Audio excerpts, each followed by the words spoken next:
إن الحمد لله نحمده ونصلي على رسوله الكريم أما بعد فأعوذ بالله السميع العليم من الشيطان الرجيم من همزه ونفخه ونفثه بسم الله الرحمن الرحيم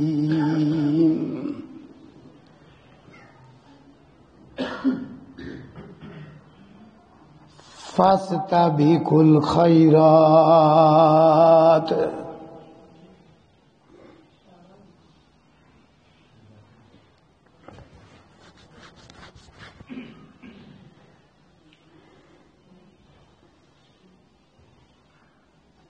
بہت سارے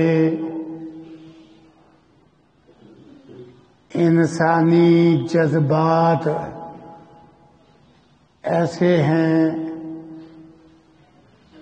جو ہر انسان کی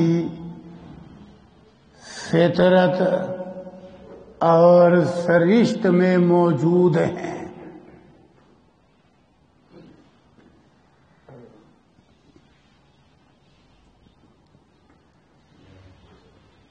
خارجی اسباب کی بنا پہ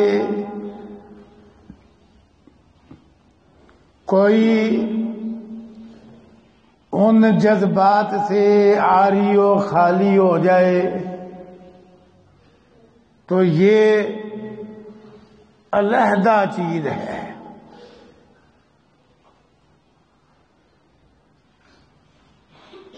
ان تمام لوگوں میں پائے جانے والے جذبات میں سے ایک جذبہ مسابقہ ہے.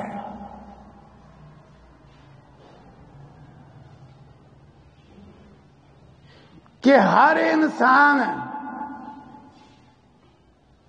فطری طور پہ دوسروں سے آگے نکلنے کی خواہش رکھتا ہے.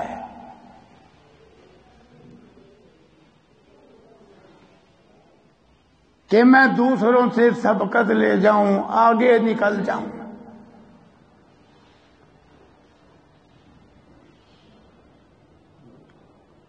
اور لوگ ان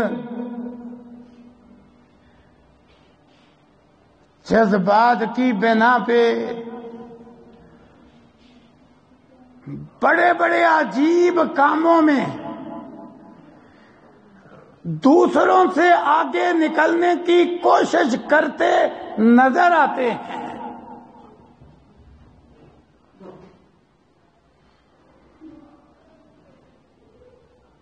کسی کا جذبہ ہے کہ میں خوبصورتی اور حسن و جمال میں دوسروں سے آگے نکل جاؤں. اس میدان میں بھی بڑے لوگوں کی دوڑ لگی ہوئی ہے. اس مقصد کے لیے لوگ بڑے تکلفات کرتے اور بڑی رقمیں صرف کرتے ہیں.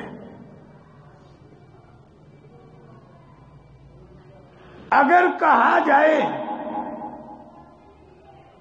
کہ لوگوں کے مال کی ایک خطیر رقم اس میدان میں صرف ہو رہی ہے تو کوئی مبالغہ نہیں.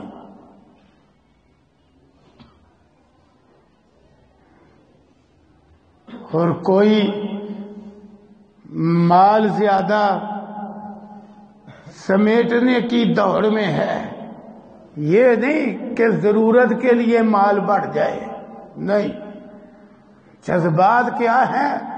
دوسروں سے مال زیادہ ہو جائے، یہ مسابقہ ہے جسے اللہ تعالیٰ نے تکاثر کا لفظ دے کے تردید فرمائی ہے۔ الہاکم التکاثر، کہ تمہیں دوسروں کے مقابلے میں مال زیادہ کرنے کے ہرس اور لالچ نے غافل کر کے رکھ دیا۔ اب جنہیں اس مسابقے کا جنون ہو جاتا ہے وہ نہیں دیکھتے حلال ہے حرام ہے، وہ تو سر دھڑ کی بازی لگا دیتے ہیں۔ وہ ہمارے رشتہ دار ہیں، ہمارے ملے دار ہیں، ہمارے عزیز و اقارب ہیں، وہ کہاں پہنچ گئے ہیں، ابھی تک ہم یہیں تک کھا رہے ہیں۔ فلاں یونان پہنچ گیا ہے، فلاں امریکہ پہنچ گیا ہے، فلاں جاپان پہنچ گیا ہے، اور ہم ابھی تک کچا احمد آباد روڈ پہ ہی پھر رہے ہیں۔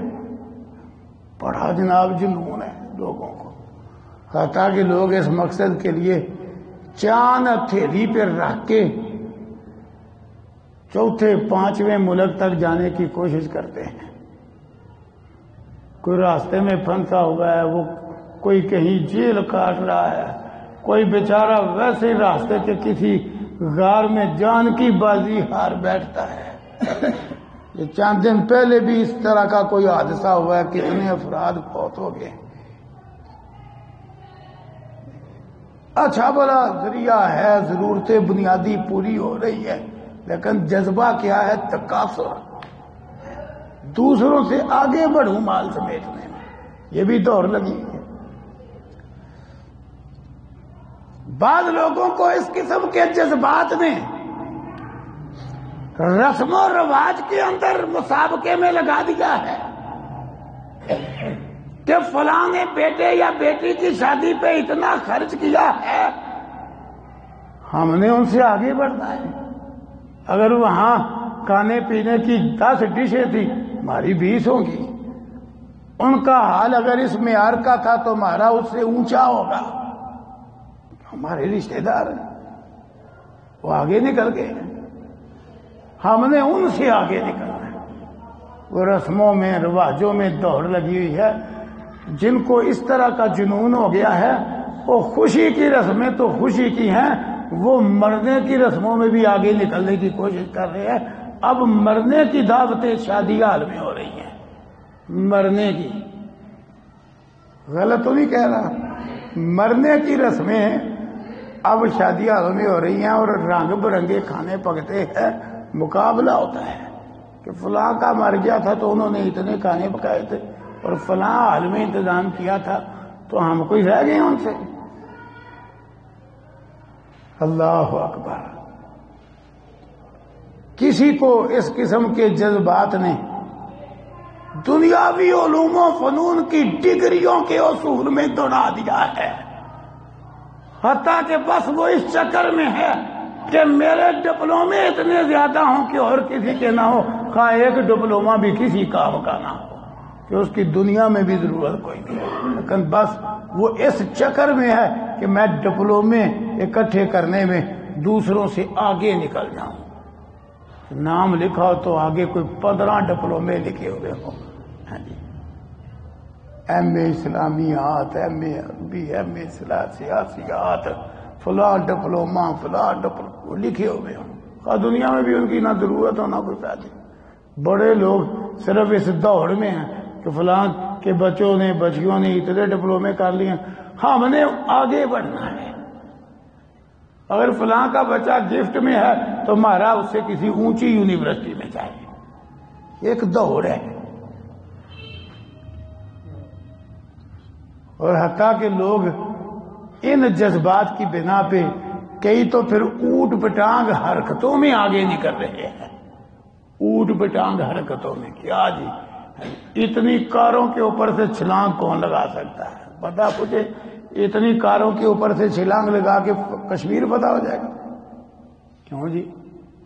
کہ یا اتنی کاروں کے اوپر سے چھلانگ لگا کے مرکہ کردہ اتر جائے گا؟ کوئی نہ قوم کا فائدہ نہ کسی ہمسائے مظلوم قوم کا فائدہ.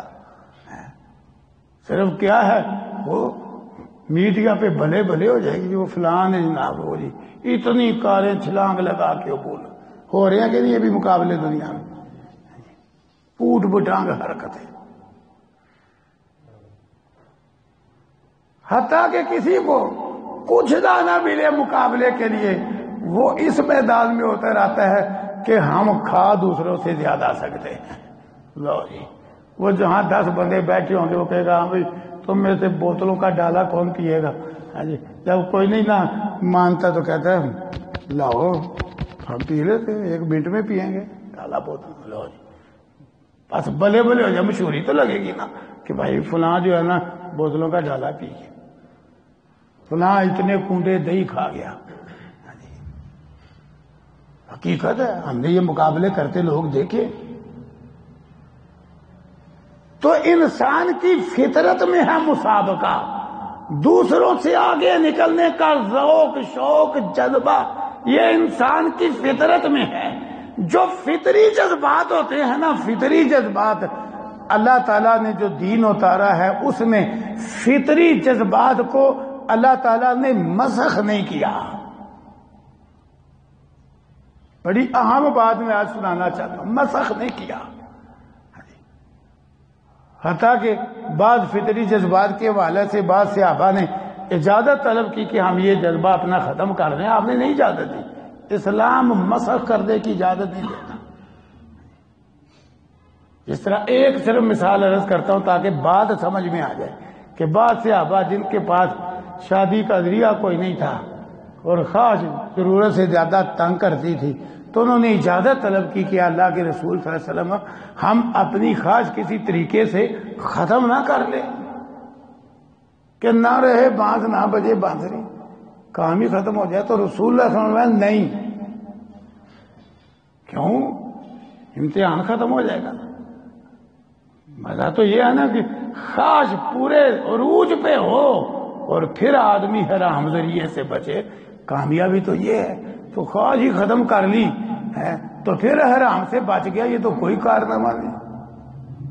اس لیے آپ نے وہ جذبہ کچلنے کی اجازت نہیں دی. میں نہیں بھائی نہیں کرنا ہے. اسلام ایسے فطری جذبات کو رونقنے کا، مسخ کرنے کا، ختم کرنے کا قطعاً حکم نہیں دیتا. قطعاً اسلام کیا تربیت کرتا ہے کہ ان جذبات کو قائم رکھو، لیکن جو اللہ نے دین اتارا ہے نا، وہ اللہ جو تمہارا خالق ہے مالک ہے، اپنے ان جذبات کو اس خالق و مالک کے حکم کے تابع کر دو، تابع کر دو. اس لیے قرآن کریم نے انداز بدل بدل کے فرمایا کرو مسابقہ، سابقو، اس کا معنی بھی یہی ہے دوسروں سے آگے نکلو. فاستبقو، اس کا معنی بھی یہی ہے نکلو، سبقت لے جاؤ، آگے بڑھو دوسروں سے. ساریو، دوسروں سے جلدی کرو، نکلو آگے. کتنے الفاظ ہو گئے؟ ساریو، سابقو، فاستبقو. حکم بھی دیا اور جو مسابقے اللہ کو پسند ہیں ان مسابقے والوں کی تعریف بھی کی. کہیں نبیوں کی چیدہ چیدہ صفات بیان کرتے ہوئے فرمایا یساریون، یہ ایک دوسرے سے آگے نکلنے کی کوشش میں ہے. قرآن میں آیا تھا. کہیں اہل کتاب میں سے جو ایمان لے آئے ان کی صفتیں بیان کرتے ہوئے فرمایا کہ یہ ایک دوسرے سے آگے نکلنے کی کوشش میں تھے. تعریف کی، حکم بھی دیا آگے نکلو اور آگے نکلنے کی کوشش کرنے والوں کی تعریف بھی کی، لیکن لائن سیدھی کر دی. کرو مسابقہ لیکن حسن میں نہیں، کھیل تماشے میں نہیں، گاڑیوں کے اوپر سے چھلانگے لگا کے گزرنے میں نہیں، زیادہ کھانے پینے میں نہیں، مال سمیٹنے میں نہیں، خوشی غمی کی رسموں میں نہیں، بنگلہ اونچا کرنے میں نہیں، گاڑی عالی شان لینے میں نہیں، کرو مقابلہ، کرو مسابقہ، کرو مصارعہ، آؤ میدان میں، فاستبقوا، نکلو ایک دوسرے سے آگے، لیکن لائن ہم دیتے ہیں، میدان ہم دیتے ہیں، گراؤنڈ ہم مہیا کرتے ہیں، وہ کیا؟ الخیرات، نیکیوں میں ہے۔ اللہ اکبر، کرو مسابقہ، لیکن کس چیز میں؟ الخیرات، نیکیوں میں کرو نا مسابقہ۔ فلاں صرف فجر ہی نہیں پڑھتا، وہ تو تہجد بھی پڑھتا ہے، لہذا میں نے بھی پڑھ کے آگے نکلنا ہے نیکی میں، کرو مسابقہ۔ فلاں صرف رمضان کے روزے ہی نہیں رکھتا، فلاں تو 7 سوموار کا روزہ بھی رکھتا ہے، جمعرات کا نفلی روزہ بھی رکھتا ہے، میں نے صرف سوموار جمعرات کا نہیں، میں نے تو 7، 13، 14، 15 جنہیں ایام 20 کہتے ہیں ان کا بھی رکھ کے آگے نکلنا ہے۔ فلاں فرض زکوٰۃ ادا کرتا ہے، عشر ادا کرتا ہے، میں نے تو نفلی صدقہ خیرات کر کے بھی آگے بڑھنا ہے، کرو مقابلہ، کرو مسابقہ۔ فلاں مہینے میں قرآن کریم ایک مکمل کرتا ہے تلاوت کرتے ہوئے، اور میں نے 10 بار تلاوت پوری کرنا ہے قرآن کریم کی، کرو مسابقہ۔ قرآن حکم دے، الخیرات لفظ ہی بڑا جامع ہے، جس کا مطلب ہے ہر نیکی میں، بھلائی میں، کار خیر میں ایک دوسرے سے آگے نکلو۔ یہ نبیوں والا مسابقہ ہے، یہ نبیوں والا، ان کا دنیا کے میدان میں کوئی مسابقہ نہیں تھا، یہ صحابہ والا مسابقہ ہے، یہ اہل ایمان والا مسابقہ ہے، نیکی میں دوسروں سے آگے نکلنے کی کوشش کرنا۔ مشہور حدیث ہے، حضرت عمر بن خطاب رضی اللہ عنہ کہتے ہیں کہ میں ہر وقت اس بات کی تلاش میں رہتا کہ کوئی موقع آ جائے میں ابو بکر سے نیکی میں آگے نکل جاؤں۔ سبحان اللہ، مزہ آ گیا نا مسابقے کا۔ اور دنیا میں ان کا کوئی مسابقہ نہیں تھا، کوئی دوڑ نہیں تھی میرا مال حضرت ابو بکر سے آگے ہو جائے، نہیں، یہ کوئی نہیں تھا۔ کیا مسابقہ تھا کہ کسی نیکی میں، ہر کام میں ابو بکر دلا نہیں، نیکی کے میدان میں آگے ہیں، کبھی کوئی موقع مجھے مل جائے کہ نیکی میں آگے نکل جاؤں، کیوں؟ اس کا حکم ہے کہ کرو مسابقہ۔ یہ صحابہ کرام کا جذبہ تھا۔ حضرت عمر رضی اللہ عنہ یہ طاق میں تھے کہ کبھی میرا یہ جذبہ پورا ہو جائے کہ چلو ساری نیکیوں میں تو نہیں تو چلو کسی نیکی میں حضرت ابوبکر سے آگے نکل جاؤں۔ کہتے ہیں موقع آ گیا کہ مجھے امید کی کرن نظر آئی کہ رسول اللہ صلی اللہ علیہ وسلم نے مال خرچ کرنے کی ترغیب دی، تو اتفاق سے ان دنوں میں حضرت ابوبکر رضی اللہ عنہ کے پاس مال تھوڑا تھا اور میرے پاس مال زیادہ تھا، تو میں نے دل میں کہا کہ اگر میری قسمت میں ابو بکر رضی اللہ عنہ سے نیکی کے میدان میں آگے نکلنا ہے نا تو یہ موقع ہے، بس لگا دو زور۔ کہتے ہیں میں نے آدھا مال اٹھایا اور رسول اللہ صلی اللہ علیہ وسلم کو جمع کروا دیا۔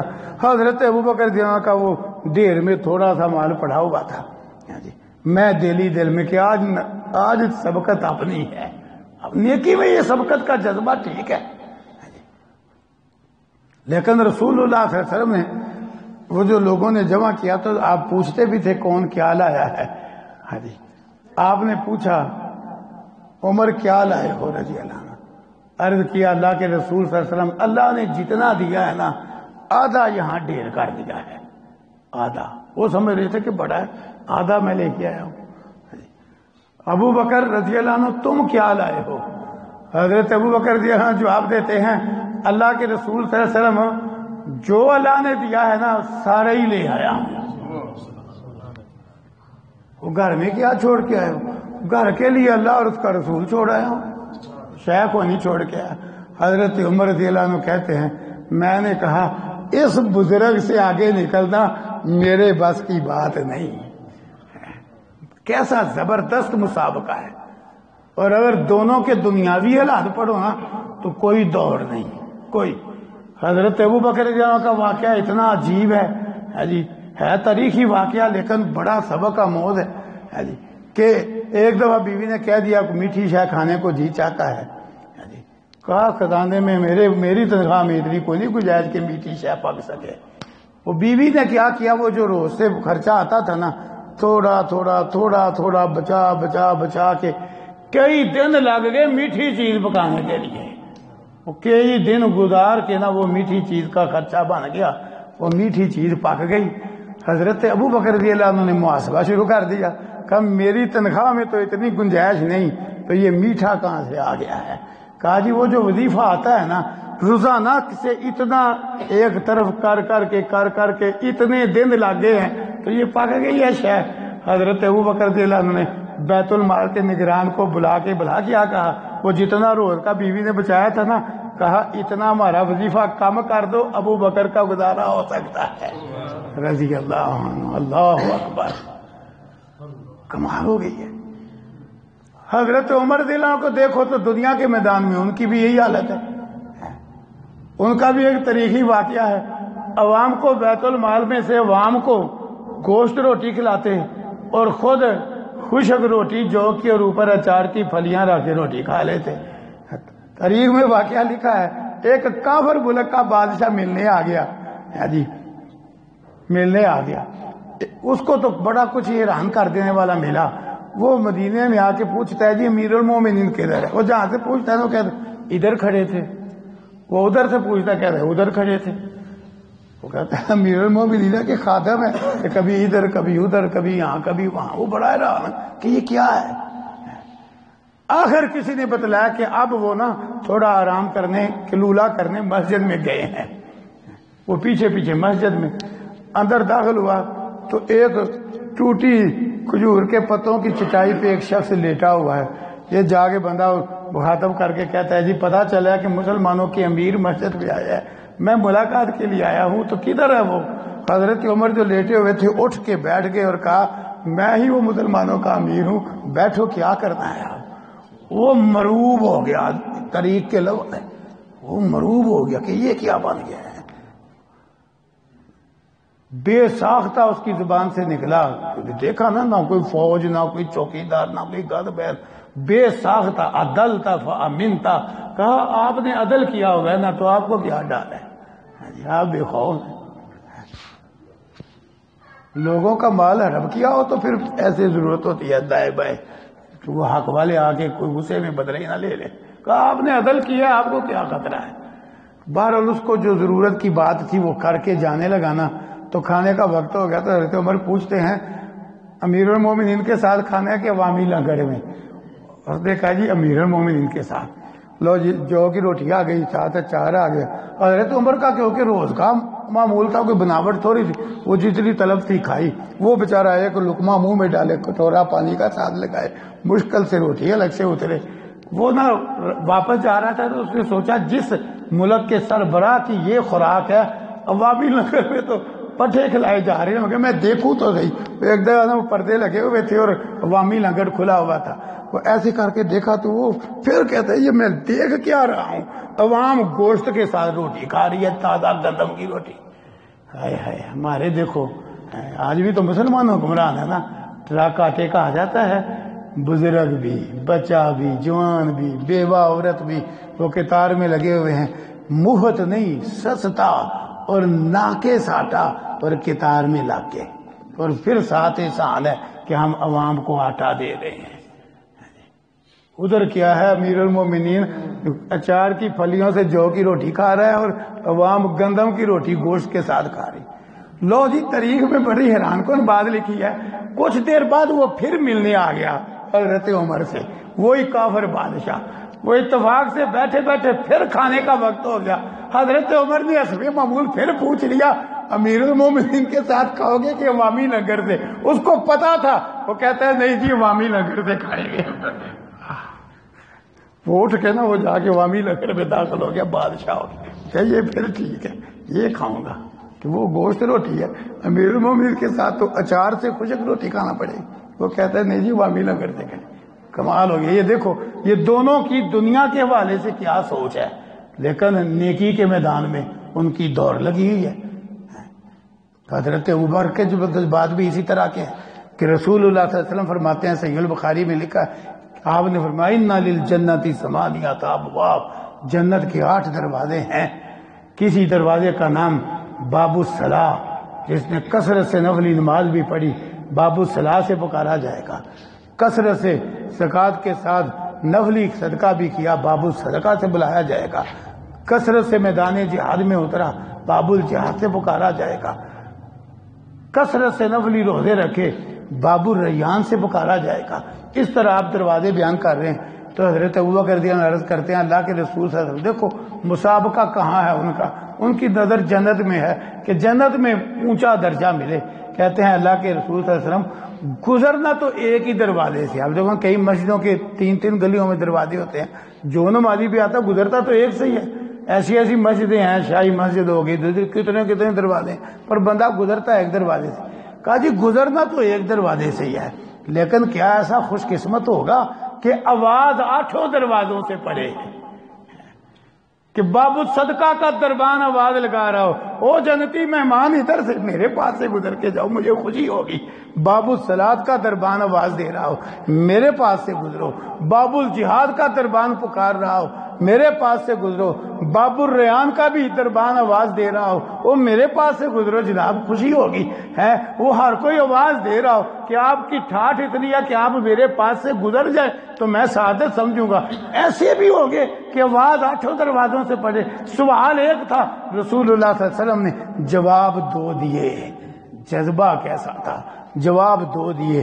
آپ نے فرمایا نعم، یہ جواب ہو گیا سوال کا، ہاں ایسے لوگ ہوں گے جن کو 8 دروازوں سے آواز پڑے گی، ایسے ہوں گے۔ ساتھ آپ نے دوسرا بھی جواب ارشاد فرما دیا، فرمایا وارجو ان تکون منہم، ابو بکر مجھے پورا یقین ہے تو انہی میں سے ہے۔ اللہ اکبر، یہ ہے مسابقہ۔ یہ کیا ہوا ہے جی، عید قریب آ گئی تو دوڑ لگ گئی، ہمارے کپڑے اچھے ہوں، بچوں کے بھی جوتے اچھے ہوں، یہ بھی بہتر ہو۔ شادی قریب آئی تو تب بھی دوڑ لگ گئی ہے جی کہ یہ بھی اچھا ہو وہ بھی اچھا ہو ہے جی، گھر بھی چمک جائے یہ بھی ہو جائے، دوڑ لگ گئی۔ تو جب رمضان قریب آیا تو پسو پڑ گئے، گرمی بھی آ رہی ہے اور رمضان بھی آ رہا ہے، بنے گا کیا؟ یہ کیا، یہ مسلمان ہے؟ کوئی دنیاوی موقع آ گیا تو دوڑ لگ گئے۔ شادی کی تیاریاں 6 مہینے، عید کی تیاریاں کتنی دیر ہے، لیکن جب دین کی باری آئی تیاری تو کجا پریشانی لائق ہو گئی، یہاں روزے آ گئے، بنے گا کیا؟ نہیں، خوشی کا اظہار کرو، دعائیں التجائے کرو، یا اللہ رمضان قریب آ گیا ہے ہمارے مقدر میں کرنا۔ کیوں؟ ورنہ ہر سال ہم دیکھتے ہیں ہر سال کتنے ہی لوگ ہوتے ہیں جو پچھلے رمضان میں ہوتے ہیں، اس رمضان میں نہیں۔ ہر بندہ اپنے اپنے کنبے قبیلے پہ خاندان پہ غور کرے تو اس کو کتنے رشتہ دار مل جائیں گے، پچھلے رمضان میں تھے اب نہیں۔ اپنے محلے کی مسجد پہ غور کرے تو اس کو کئی نمازی سامنے آ جائیں گے، پچھلے رمضان میں تھے اب نہیں۔ ہم علماء کرام پہ غور کریں، کتنے ہی علماء تھے پچھلے رمضان میں تھے اب نہیں۔ ہر شعبے میں آپ چلے جائیں تو آپ کو بڑے لوگ نظر آ جائیں گے۔ تو اس لیے اللہ سے التجائیں کرو کہ یا اللہ، کیوں مومن کے لیے عمر لمبی غنیمت ہے، التجائیں کریں یا اللہ آجو کہ قریب مہینہ یہ سعادت ہمیں مل جائے، اور ساتھ پوری تیاری کریں، اپنے دنیاوی کام محدود کریں تاکہ رمضان میں قرآن زیادہ پڑھا جائے، ذکر زیادہ کیا جائے، صدقہ خیرات زیادہ کیا جائے، رات کا قیام زیادہ کیا جائے۔ یہ ابھی سے منصوبہ بندی کریں، تیاری کریں۔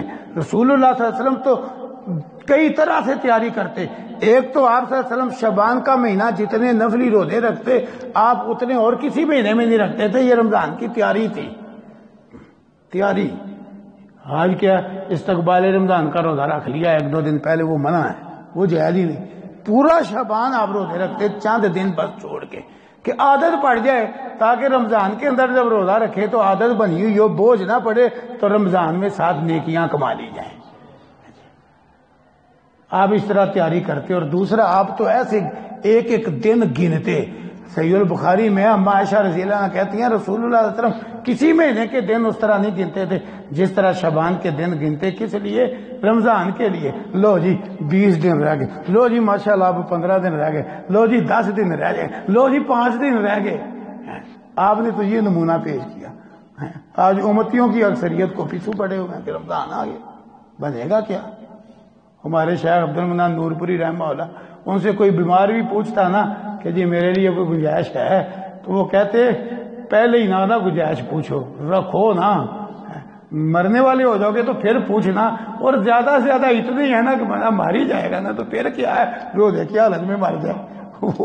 وہ بڑے مضبوط تھے نیکی کے میدان, انہوں نے آخر بڑھاپے تک انہوں نے تو جون جولائی کی گرمی میں سوموار جمعرات کا جمعے کا روزہ نہیں چھوڑا, ایام بیس کے روزے نہیں چھوڑے. فرض چھوڑنا تو ان کے تصور میں ہی نہیں تھا. میرے ساتھ کئی دفعہ سفر میں بھی اتفاق ہوا کہ ان کے ساتھ رفاقت حاصل ہوئی درس کے لیے. سرگودا میں ان کو لے کے گیا, فیصل آباد انہیں لے کے گیا, تو دن اتفاق سے وہ جس کا وہ نفلی روزہ رکھتے تھے, تو میں نے بڑی گزارش کی, میں نے کہا اصل میں ساتھی ہوتے ہیں انہیں نہیں عادت سوموار جمعرات کے روزے کی, تو سفر لمبا ہے, کوئی راستے میں کوئی چائے کوئی پانی پینا ہے, آپ نے روزہ رکھا ہوا ہو تو باقی ساتھی بھی جو ہے نا وہ پریشان ہوں گے کھانے پینے کے والے سے, تو چلو آپ بھی چھوڑ دیں. تو کہنے لگے میں نہیں رکاوٹیں ڈالتا, میں ایک طرف ہو کے بیٹھ جایا کروں گا, آپ جو مرضی کھانا پینا, پر مجھے تو نہ روکو, مجھے رکھنے دو. انہوں نے رکھا ہوتا, اللہ رکھا ہوتا, سفر کے اندر بھی رکھا ہوتا, نفلی روزہ رکھا ہوتا, اور ان کو اتنا جذبہ ہوتا تھا نیکی کا. اب کئی دفعہ میرا اور ان کا درس اکٹھا ہوتا, ہم تو جان چڑھاتے ہیں نا کہ درس میں بیٹھنا پڑ جائے. میں نے کہا گجرانوالہ سے ہم چلے ہیں, 4 گھنٹے کا ہم نے صبر کیا, سرگودے آئے ہیں, آپ کمرے میں بستر پہ آرام کر لیں تو میں اتنی دیر تقریر کر لوں گا, تو آپ آرام کر لیں, پھر بعد میں آپ کی تقریر ہے تو اس وقت تک آپ آرام کر چکے ہوں گے. تو بھلا کیا کرے, کہ کہتا بزرگ تھے, ہم تھک جاتے گاڑی میں بیٹھ کے, وہ بھلا کیا کہتے سارا رستہ آرام ہی کیتا ہے. اللہ اکبر اللہ اکبر, اتنی دور آ کے اب ہم کمرے میں لیٹ جائیں, نہیں, ہم نے مسجد میں سننا ہے. میں نے دوسرا انداز اختیار کر لینا کہ چلو کسی طریقے سے یہ آرام کر لیں. میں نے کہا نا شیخ بات بلا کیا ہے, مجھے ذرا آپ کے سامنے جھجک محسوس ہوتی ہے. تو انہوں نے بلا کیا کہنا, اتنے سارے لوگوں سے آپ کو کوئی جھجک نہیں, مجھ سے کیوں جھجک ہے, شروع کرو, میں نے ادھر ہی بیٹھنا ہے. وہ جی بیٹھے ہوتے سامنے, اللہ نہ آرام اور نہ ادھر ادھر نہیں, ذرا سننا ہے, میرے جیسے کا بھی سننا ہے. تو کیوں جذبہ یہ کہتے ہیں اتنی دور سے آگے ادھر لیٹ جائیں, نہیں, یہ اب موقع جو درس کا ہے تو ثواب کا ہے, تو میں بھی ثواب حاصل کروں گا, میں نے سننا ہے. یہ ہے وہ کیفیت آگے بڑھنے والی. تو اللہ تعالیٰ نے انسانی جو جذبات ہیں ان میں سے ایک جو مسابقہ ہے, کچلا نہیں, جس طرح دوسرے جذبات کو بھی کچلا نہیں, لائن سیدھی کی ہے کہ کرو مقابلہ. کون تمہیں کہتا ہے نہ کرو مقابلہ, پر مقابلہ نیکی میں کرو, کہ نیکی میں دوسروں سے آگے نکلنا ہے, اور کسی کام میں مقابلہ نہ کرو, نیکی میں کرو. تو اللہ تعالیٰ ہمیں نیکی والے مسابقے میں شامل ہونے کی توفیق عطا فرمائے. وآخر دعوانا ان الحمد للہ رب العالمین. سبحانک اللہم و بحمدک اشہد ان لا الہ الا انت استغفرک و اتوب الیک.